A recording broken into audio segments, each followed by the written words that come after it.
Hey, author bosses, it's Megan Barnhart. I'm coming at you live from the Author Like a Boss Facebook page. I'm going to go ahead and get us shared up in the Author Like a Boss Facebook group. If you're watching from somewhere other than that, make sure you come on over and join us in the Author Like a Boss Facebook group. It's where you can meet your author BFFs, get coaching from me and Ella Barnard about writing, marketing, and publishing your books, and yeah, just basically connect and get motivation and the momentum you need to get progress on your books. So let's get shared there. Okay. Thanks for tuning in. I'm going to be doing a live Q&A today, and I'm going to be focusing on what you need to write a story that readers love. It's what I've been talking about in all the live videos I've been doing for the month of May. So if you have questions about writing a story readers love, make sure to jump in, let me know your questions so I can answer them live right here on the call. I'm going to be focusing on 3 key areas of how to write a story readers love and giving you tips and kind of doing a recap of what I talked about for the month of May. Hey, Carrie. Hey, Melissa. Can you guys give me a quick mic check? Let me know you can hear me okay. My mic is kind of pointed in the wrong direction, but let's see if that works. So just give me a thumbs up if you can hear me, or a quick comment. All right, so I have some questions that you guys have already submitted in the Author Like a Boss Facebook group, so I will definitely be going over those. Hey, Sarah. Hey, Wayne. And please, I really invite you, put your questions in the chat if you have them about how to write a great story that readers love. Hey, Rachel, so glad you guys are here. So let me go ahead and start with a recap of how to write a story that readers will love, focusing on the 3 key areas. So the 3 key areas I'm going to be talking about are character arc, climax, and a killer first chapter. So let me just review those points. Hey, Sarah. You have popcorn. You're ready. Awesome. Writing a great character arc means writing a great journey for your character. Your character can learn something and experience something and change from how she was when the story first started. Now, you can think of your character arc like a wave. And character arcs definitely have different amplitudes. So if you're writing a story where somebody is like a total, like Eat, Pray, Love, even though it's a true account, has a character arc where she starts here and like goes on this massive journey, and there's this big change before she gets to the end. And so that's, you know, a kind of character arc that with a really tall amplitude, a lot of change, and a lot of self-discovery and lessons and things like that. Not all character arcs have to be that way. You can have like a boop, a kind of like a little speed bump, you know, especially if you're writing genre fiction. If you're writing horror or thriller, police procedural, or fantasy, or sci-fi, your main character might not have like a super big realization and go on this massive journey. So that's totally fine. But your character arc is still ensuring that we know where she starts, something happens that makes her like have to make decisions, and then we know where she ends up. So that's going to give you a great character arc. Hey, Marina. Okay. Ooh, yay. Thanks for joining me, everybody. We've got a lot of people. So I want to remind you, put your questions in the chat. Maybe you have a question about something I say as I'm talking about it and you want to get clarification, or maybe you just have a general question about character arc, your first chapter, or your climax, or writing a story that readers will love. The next piece of your character arc, or the details, I guess, of your character arc to think about, like, do I have a character arc? Whether it's a tall mountain or a little speed bump, what does your main character want? Is that clear to readers? And what will it mean for your main character to either get what she wants or not get what she wants? And then how will the journey change her? So if you just ask those 3 questions of yourself as the author, and you might not, again, have like a huge, massive change for your character, but if you know those 3 pieces of information, then you're going to build an arc for us. Hey, Anne, so glad to see you here. Hey, it's Lloyd. All right. Melissa, I don't, did you ask a question already about whether I'm ignoring your comments? You guys, if you're watching in the group, I may miss your comments. I'm looking at the comments from the page. So I apologize if I miss your comments, but I do go back through after the live video is over and check out the comments you left. So I will. I will definitely go. And if you're watching live and you're like, how come there are some of these people who all seem to know each other so well? It's because we have a lot of people on this call today who are also members of the Author Boss Academy, which is the monthly subscription program that Ella and I run that teaches you everything you need to know to write, market, and publish your book. So if you're like, how come those people seem like best friends? It's because they are, because they hang out and do writing courses and get writing coaching together. And there's another one. Hey, Lori. If you are interested in the Author Boss Academy, if you're feeling like it's time to get, more than just kind of some videos you watch, if you want a little more hands-on help, if you want us to be actually reading your writing and looking at your marketing, go on over to authorlikeaboss.com/academy, check it out and see if it's for you. All right. Sarah says, I just write, and now when I think about it, my main is more like following the others, everyone, than having her own goal. She's just riding along. She's a piece in the big picture. Is that wrong? Oh, it's not about right or wrong. Having a character arc is about helping us connect with your reader. And I know that's a question that some people had asked on the pin post. I'm worried that my reader won't connect with my main character. So it's not about right or wrong. There are so many different ways to write stories, and there are definitely stories that don't really focus on a character arc. But a character arc is a great way to ensure that we can connect with your reader because your reader has a goal. So Sarah, what might be interesting to explore is if your reader is self-aware that she's kind of just like floating along and going where everybody else goes, that could kind of be her arc, that she's like, wait, what do I want? Like Julia Roberts in Runaway Bride, when somebody asks her how she likes her eggs and she realizes she doesn't know because she's always just eaten her eggs the way her boyfriends have eaten their eggs. And she's like, I'm going to figure out what.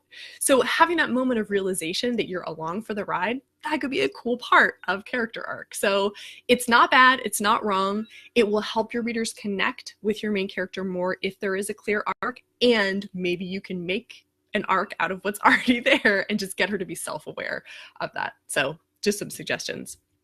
All right. Keep your questions coming. Cassandra says, can you talk about the character arc for an anti-hero archetype? Probably not as well as you can, Cassie. Like for all the specific types of arcs, I have to tell you guys, this is a place where you're much better off going to your genre or somebody who's an expert in your genre and looking for all of those beats, because character arc will help you kind of craft that plot map, right? There's some kind of inciting incident where your character is like drawn into this conflict, and then she gets to this climactic moment and has to make a key choice, and then things resolve and she's left different or the same, or she processes it all. But there are a ton of different ways to do that. So like your best bet is to go look at character arcs or character maps for the specific type of story you're telling, like the length, the genre. That's what I would recommend, because to be honest, what I specialize in is the process, like helping you get the ideas that are in your head down onto the paper and like overcoming writer's block and things like that. I cannot possibly keep up with all of the genres. So I don't know. I don't know what the anti-hero archetype would look like what his points are, but I totally bet you can find it in like a specific genre group. Don't you think, Cassie? Like, give me your thoughts on that. Guilty of. Oh, hey, Edward, glad you joined us. Rachel and Wayne, are you guys talking about Eat, Pray, Love? Or no, Runaway Bride. That was the most recent. Gosh, apparently all I can talk about is Julia Roberts movies. That's the theme. All right, let's move into the climax, which I mentioned because it came up in character arc. Part of giving your readers the satisfying experience is having a climax that makes sense. Sorry, I'm looking down at my little post-its. Guys, this is my outlining process. This is how I roll. Does your climax, really make sense with that arc that you've created? And it should make readers say, of course. Not before they read. They don't have to predict it. But after they read, they should go, oh, of course she would have to tell off her boss in order for this story to be complete. Or of course she would have to face that dragon. Or of course she would have to, come out to her mom. Whatever is like part of her arc happens in that climax. In your climax, your main character should also face the biggest danger. That might be a life or death danger, or it might be more like a psychological danger, like coming out to your family. Like nobody's life is at stake, but that's a really big deal. You're different on one side than on the other.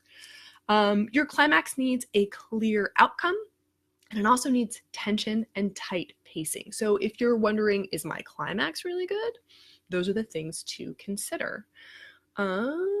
Melissa says, each one of my characters has a main character arc. I put that in my profile. Cool. So there was a question about does every character need to have a character arc? And no, not every single character needs to have one.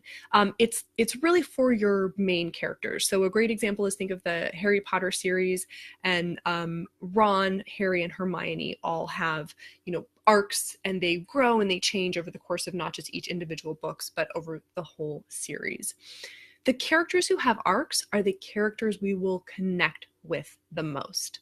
So instead of feeling like it's an obligation and worrying and going, oh, I have to have an arc for every dang character I put in, turn it around and say, okay, having an arc for a character is an opportunity for people to connect with that person. So maybe there will be a minor character that you're dying to write an arc for, because that will help people connect with that character.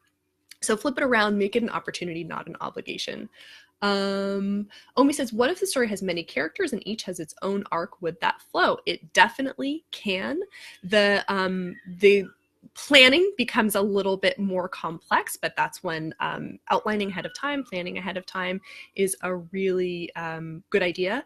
And what you might do is like line up all the different arcs and then see how you can connect them at different points. Like if so-and-so has to go to the grocery store for her climactic moment and he's got to be in the desert for his, like, how do those two connect? Maybe they're on the way to the grocery store, going to the grocery store on the way to the desert. So just thinking about how you can put their arcs in a sequence so that we get all the climaxes kind of clustered around the same places, for pacing. And if a character has an arc but doesn't have like a big climax, then that doesn't matter as much. But you can absolutely make it work. You just have to line up your stories and kind of put them in parallel. Rachel, I agree. I just did a ton of outlining in sticky notes, and they're currently like spread all over the wall. It's a little bit, when you walk into my office, you kind of have that like Jack Nicholson moment where you're like, is this person crazy? But only slightly. All right, so I hope that makes sense for climax. Give me an emoji. Does that make sense about the elements you need for climax? You need that of course moment. You need to face the biggest danger for your main character, a clear outcome, and tension and tight pacing.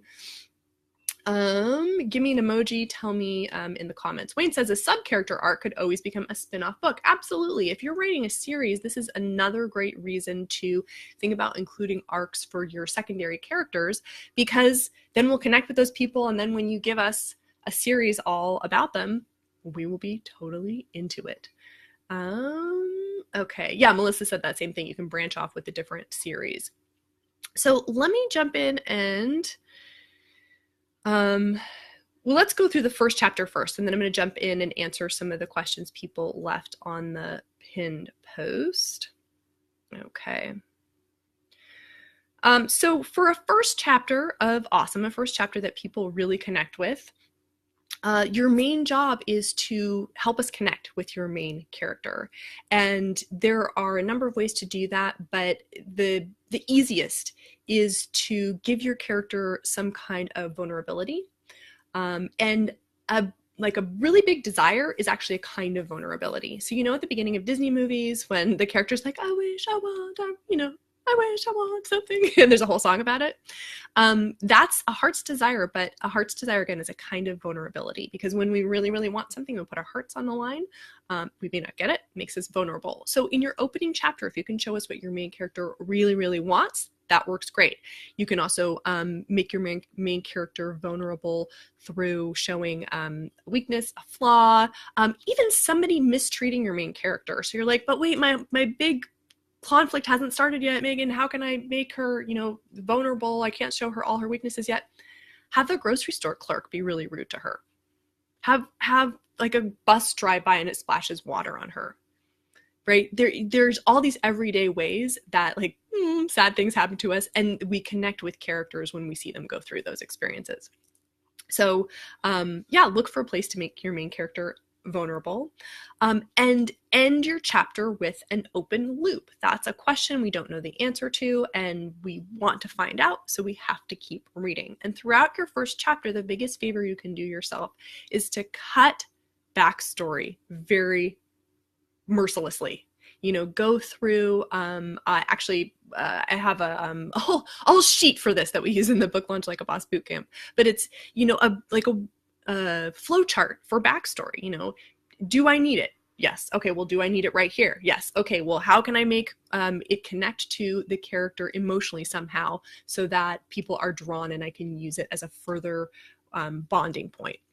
So really be merciless with your backstory. Okay, oh, I'm scrolling down and behind on your questions. Sarah says, what is the arc if you have to be specific? The arc is called that because it's the shape of an arc or arch, Sarah. So you're thinking of it as a journey the character goes on where she starts here, and the things that happen here, even though they're going up, it doesn't necessarily mean like they're good things. You could think of it, I mean, there's like a negative arc, right? Where she starts here and then things get worse and worse and worse and worse and worse and worse and worse and worse and worse until she gets to her lowest point, and then she comes up from that.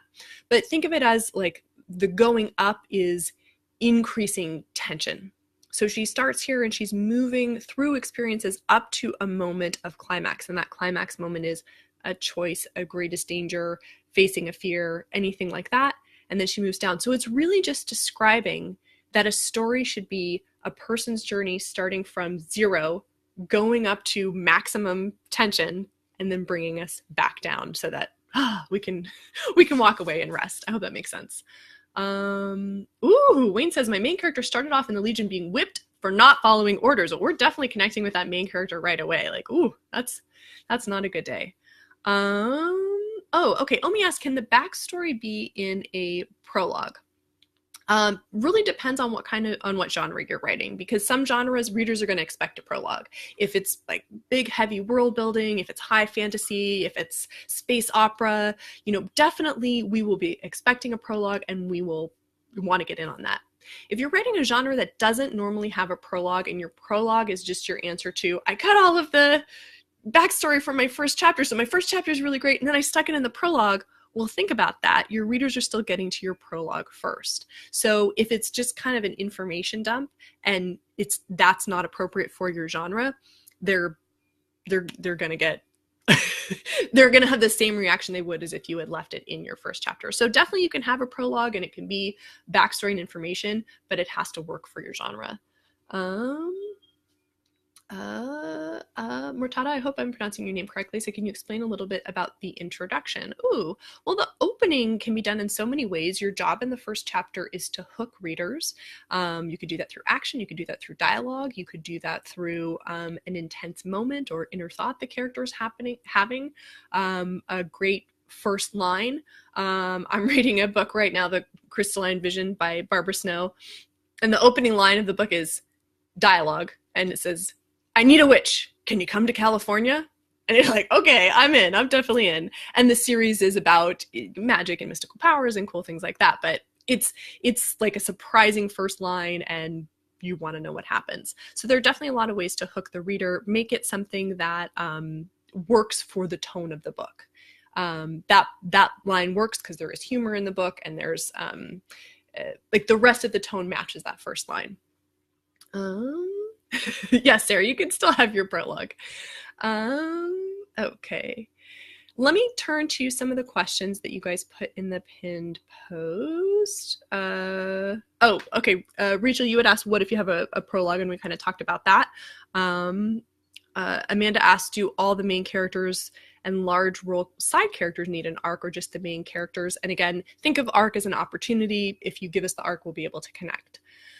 Holly asked, how unique do readers want stories to be? If you're writing to market, how much can you go wild and what factors are musts? I love this question because I think this might not be a question enough authors ask themselves. And the answer is to go and research for your genre. So when I start outlining, and the way I coach authors to start outlining is with a mission statement. And in fact, if you don't like outlining and you didn't do any other part of the outlining process and you just did the mission statement, which takes you maybe, I don't know, half an hour, you would be so far ahead of the game, because the mission statement is all about figuring out what your intention is. So that means going and doing just a little bit of Googling. You don't have to do intensive market research, but what are people expecting in my genre? What are the deal breakers? If I'm writing a romantic comedy, what do I absolutely have to have? And then once you know those have to haves, you can like ask, well, how can I be a little bit creative with that? Or how can I do a twist on that? Or how can I make it fun? Or how can I make it my own? So that's a really key piece.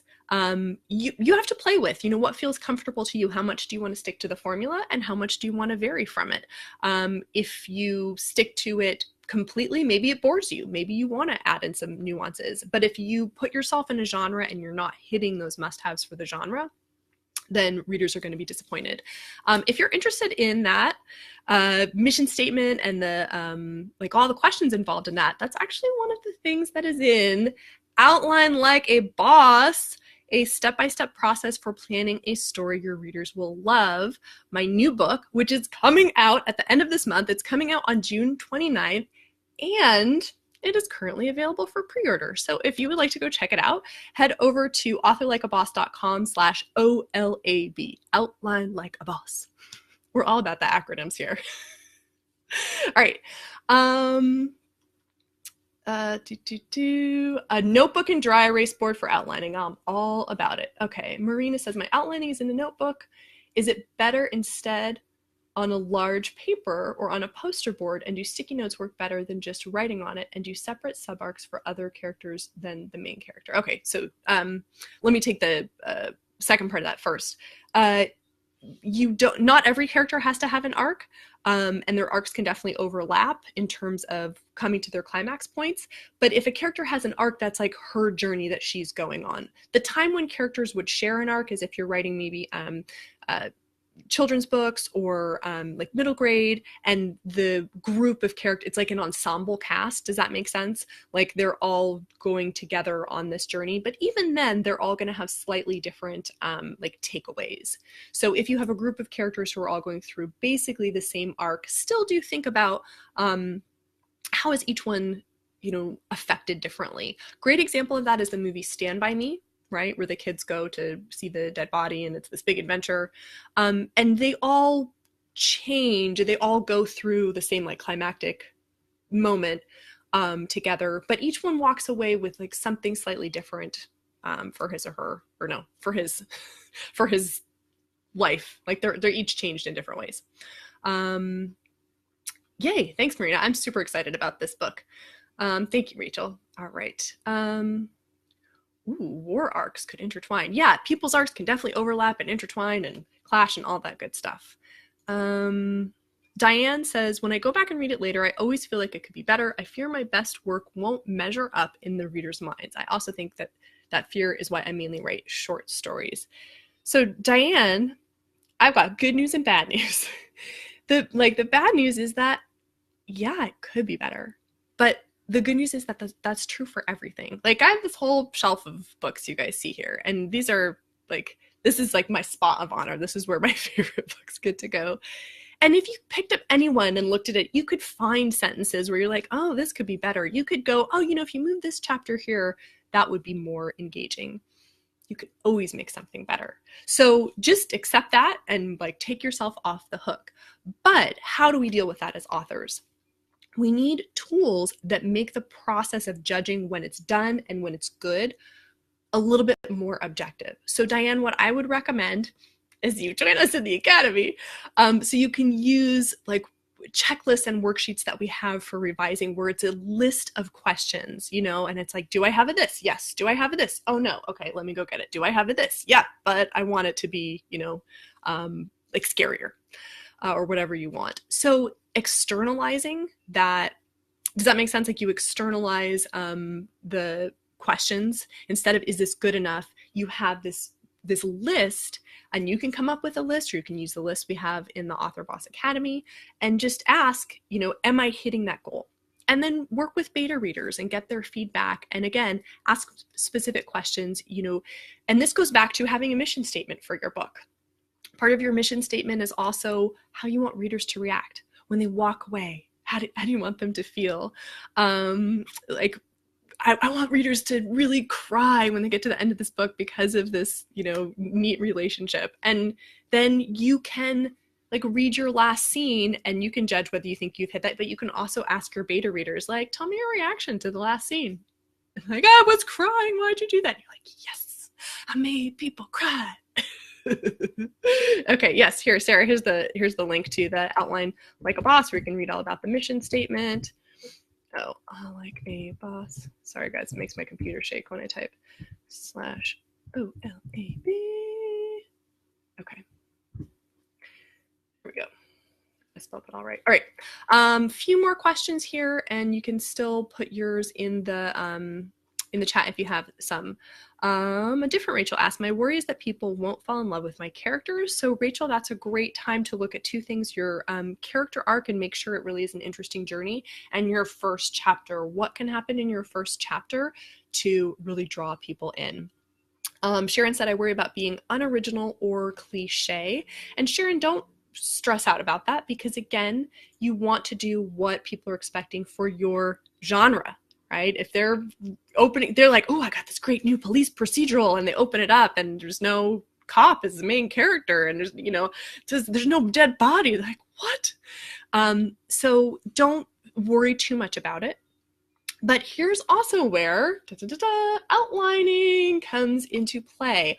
One of the other stages of outlining that I take you through in the book is finding a central conflict that I call it an inspired central conflict. Now, it's ultimately something that's going to make you feel really excited about writing so that you have this momentum. But its job is also to make sure there's this kind of big overarching question that readers want to know about.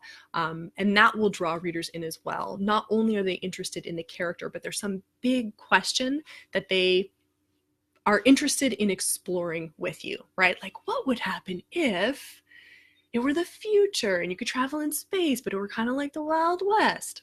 Interesting question. I want to know. Please make more Firefly. Please make more Firefly. Okay. All right. Let's see. A couple of main characters that make people cry. Yeah, it's so fun. Like, helping people have some kind of emotional experience, whether it's crying or laughing or, I don't know, feeling kind of sexy. It's really fun, right? That's why we want to be authors. If you have more questions about writing a story readers will love, character arc, first chapter, climax, I invite you to put them in the comments. If you're watching this on YouTube, come on over to the Too Many Things Like a Boss, the Author Like a Boss Facebook group, and you can ask us your questions there and get help moving forward with your author goals. So the book is there. You can check it out for pre-order. And in the coming months, look for some lives all about, you guessed it, outlining. You guys, I'm going to be getting down and dirty about outlining and sharing some of my favorite tactics and strategies and answering your questions. So that's what is coming for me for the month of June. Thank you so much for watching today and for your great questions. And I will see you in the group. Take care. Happy authoring.